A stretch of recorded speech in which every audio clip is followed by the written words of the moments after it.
bihotzik gabe. Baina, zer da bihotzari kasu egitea? Medikuaren gana joatea? Zuek? Nola jokatu ezakizuenean nori egiten diozue kasu? Buruari? Ala bihotzari? Ba, buruak bihotza galdu baino lehen, ona txaste honetako galdera. Zein da bihotz gehien dituen animalia? Gizakiek eta txoriok bihotz bakarra badugu ere, bihotz bat baino gehiago duten animaliak daude.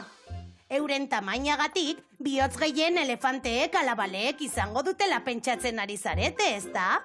Ba ez? Lurarra ala zizarea da bihotz gehien dituen animalia. Nork esango zuen hain gorputz txiki eta estuan bihotz bat baino gehiago egon zitekeenik?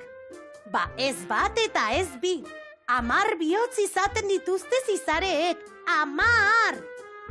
6.000 zizare espezie ezberdin daude munduan. Ornogabe txiki horren gorputza uztaietan banatuta dago. Eta uztai horien jiran topa ditzakegu bihotzak. Hori bai, zizareek 10 bihotz izanagatik ez daukate birikarik. Nola hartzen dute arnasa?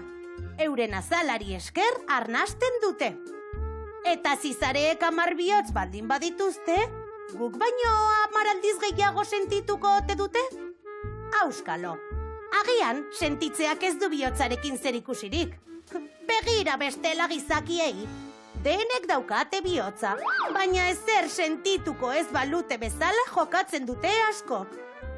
Ai, bihotza, zaindu zuena eta zuen ingurukoena. Eta baita zizareenak ere.